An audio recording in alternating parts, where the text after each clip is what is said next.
bonjour. J'espère que vous allez bien. En fait, est-ce que vous voyez ce que je suis en train de faire? Je suis en train de tresser un rameau. Oui, on appelle ça un rameau. Regardez, je vais vous montrer. C'est des grandes pales comme ça. Et puis, avec les tiges, on fait des petites cocottes.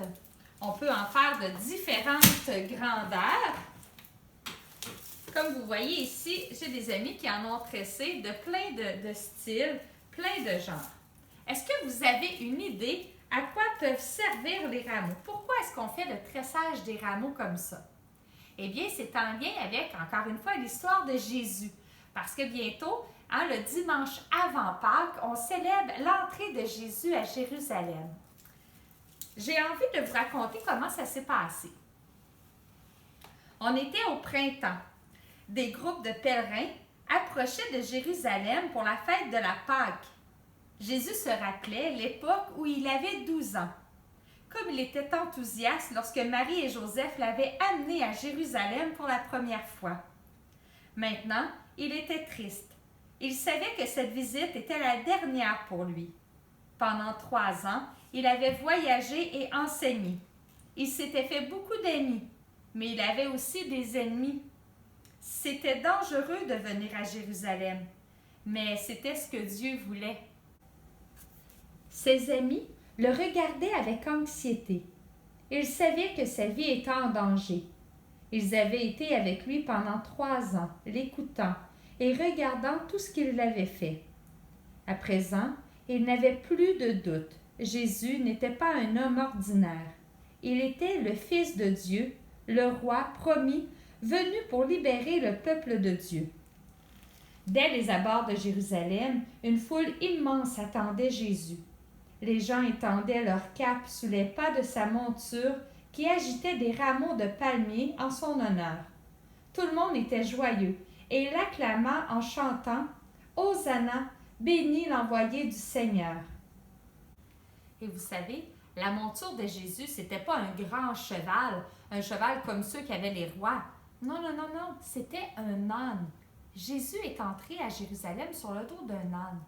Et vous savez, j'ai mon amie Charlotte qui m'a envoyé un beau vidéo. Et le vidéo est raconté justement par l'âne qui a lui-même porté Jésus. Donc, je vous laisse regarder le vidéo et on se revoit après. Bonjour, je m'appelle Agnoche. Je suis un petit âne. Et aujourd'hui, j'aimerais te raconter une histoire sur Jésus. Le connais-tu? Et si je te montre ce signe ici? Est-ce que ça te rafraîchit la mémoire? Eh bien, l'histoire que j'ai à te raconter s'est passée peu de temps avant que Jésus ne soit mis sur une croix. Avant qu'il ne soit ressuscité. Oui! Dans ce temps-là, j'étais un petit âne et j'habitais un joli petit village qui s'appelle Béthanie, pas très loin de Jérusalem. Un beau jour de printemps, comme aujourd'hui, j'étais attachée près de la porte de mon maître, à l'entrée du village. Et voilà que deux messieurs s'approchent et commencent à me détacher. Oh! Oui! Mon maître sort de la maison et crie d'un ton furieux. « Mais qu'est-ce que vous faites là? Laissez mon âne! » Les messieurs répondent. « C'est le Seigneur qui en a besoin de ton petit âne. » Alors, ils me détachent tout à fait et m'emmènent avec eux. Je me suis laissée faire, oui, parce que je voulais savoir qui était le Seigneur. Toi, aimerais-tu connaître mieux le Seigneur aussi? Alors on s'est mis en chemin et mon maître nous suivait, mais il s'était calmé. Et voilà que nous arrivons près d'un groupe de personnes, des gens assez nombreux. Nous nous arrêtons vers un homme qui lui était assis un peu à l'écart. « Tiens Jésus, regarde le joli petit âne que nous t'avons trouvé. C'est moi qui est joli. » Celui qui s'appelle Jésus se lève alors. Il me regarde et il me donne un baiser sur le museau. de toutes choses, vous comprenez? Mon cœur s'est mis à battre. Il avait envie de galoper. Et j'avais envie de me mettre en chemin, dans la joie.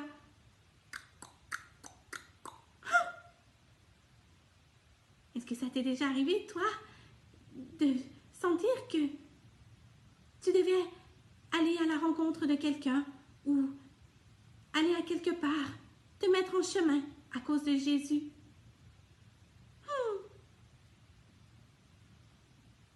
Un des messieurs qui m'avait amené, alors, a enlevé son manteau.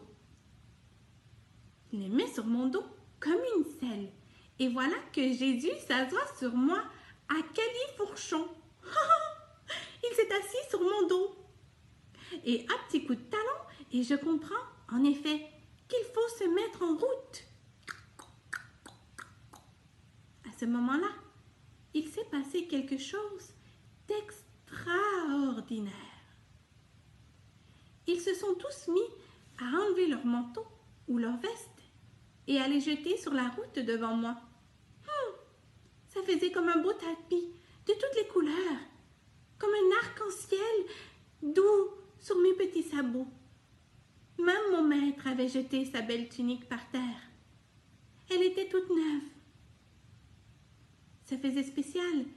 C'est comme si il préparait le chemin pour quelqu'un d'aussi spécial. D'autres allaient couper des branches fleuries, des rameaux, et ils les agitaient en criant et en chantant. Hosanna au plus haut des cieux, Hosanna, oh, oh. Bon, d'accord, ils chantaient peut-être mieux que moi. C'était un chant mélodieux. Ils étaient tous en harmonie. Oui. Mais à un moment, nous sommes passés près d'un petit groupe de gens. Et eux, ils avaient l'air furieux. Oui, l'un d'eux a dit à Jésus, « Empêche tes amis de chanter Hosanna. C'est un chant pour Dieu, pas pour toi. » Mais Jésus leur répondit, « S'ils se taisent, ce sont les pierres du chemin qui vont se mettre à chanter. » Des pierres qui chantent. C'est comme si tout autour de nous voulait chanter Hosanna. Les pierres, les oiseaux, le ciel, les plantes, les gens. Oui. Alors, nous avons continué à marcher. Et nous sommes allés jusqu'au temple de Jérusalem. Nous avons parcouru les rues immenses qui mènent au temple. Mais Jésus, il ne disait plus rien. À quoi pouvait-il penser? Plus personne ne chantait. Quand nous passions avec Jésus, au milieu de la foule des gens, il nous regardait en silence. Certains disaient tout bas, « Mais que vient donc faire Jésus à Jérusalem ?» Le soir, quand nous sommes revenus à la maison, j'étais très fatiguée. Très, très fatiguée. Et mon maître m'a dit, « Je crois qu'aujourd'hui, tu as porté le roi du monde. » Oui, le roi du monde. Et je ne comprenais pas exactement ce que cela voulait dire. Non. J'avais porté Jésus dans les rues de Jérusalem. J'avais vu toutes les couleurs tapisser le chemin devant lui. J'avais entendu les gens chanter des louanges, Hosanna, sur son chemin. Mais j'avais aussi entendu ceux qui étaient mécontents de sa présence. Et, au fond de mon cœur, je craignais le pire. Car je savais qu'il y avait quelque chose de spécial. Et, durant cette semaine sainte, tu pourras découvrir le destin fantastique de Jésus jusqu'à Pâques.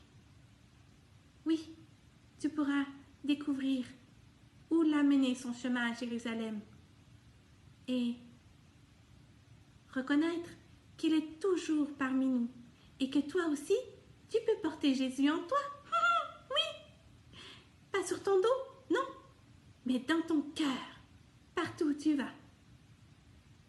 Avec tes arcs-en-ciel et tes fleurs du printemps et ton beau sourire. Et je te souhaite, à l'avance, une très belle montée pascale. Et j'espère que mon histoire t'aura aidé à faire du sens de tous ces événements. De la vie de Jésus. Pour nous. Et pour notre espoir. Au revoir. Et je te donne un gros bisou d'Anne. Donc, vous voyez, c'est pour cet événement de l'entrée de Jésus à Jérusalem qu'on va souligner la fête des rameaux. Donc, partout dans les églises à travers le monde, on va avoir une célébration spéciale où le prêtre va bénir nos rameaux. On va ramener ensuite ces rameaux chacun dans notre maison pour qu'elle puisse protéger notre maison et aussi toujours se rappeler ce chemin que Jésus a fait vers Pâques. Donc, maintenant, je vais vous inviter, si ça vous tente, à faire des petits bricolages à la maison en lien avec le sujet d'aujourd'hui. Donc, aujourd'hui, comme petit bricolage, j'ai deux choses à vous proposer. Donc, d'une part, vous voyez, c'est un rameau ici. Et c'est écrit ici « En route vers Pâques ». Donc, je vous propose de faire un rameau, de mettre 8 feuilles sur votre rameau, parce que du dimanche avant Pâques jusqu'à la résurrection, bien, il va y avoir plusieurs jours, incluant le dimanche de Pâques. Donc, vous mettez une bonne action que vous avez envie de faire chaque jour sur chacune des feuilles de votre rameau. Ça vous fait penser à ce petit chemin vers Pâques, comme Jésus va faire son chemin vers sa mort, sa résurrection aussi. Le deuxième bricolage, c'est un petit calendrier de la semaine sainte dans laquelle on va entrer au dimanche des rameaux. Donc, le dimanche des rameaux, c'est la première journée. Et ensuite, on rentre dans ce qu'on appelle le Triduum pascal. On aura le jeudi saint qui va nous rappeler le dernier repas de Jésus, où il va avoir partagé le pain et le vin et qu'on fait à chaque fois en sa mémoire lors des messes. Ensuite, on va avoir le vendredi saint qui nous dit le moment où Jésus a donné sa vie pour nous parce qu'il nous a tellement aimés. Donc, la croix sur laquelle Jésus va mourir pour nous. Et ensuite, on a la veillée pascale le dimanche de Pâques où Jésus ressuscite. Et pour la résurrection, on utilise souvent la lumière parce qu'on dit que Jésus est lumière sur le monde. Et Jésus, il est vivant, il est lumière du monde, il est vivant aujourd'hui encore dans nos vies. Donc, vous voyez, je vous laisse faire vos petits bricots, vous rappeler de ces moments-là de Jésus en partant des rameaux jusqu'à Pâques. Et on se revoit la semaine prochaine pour une autre histoire pour le dimanche de Pâques. Bonne semaine!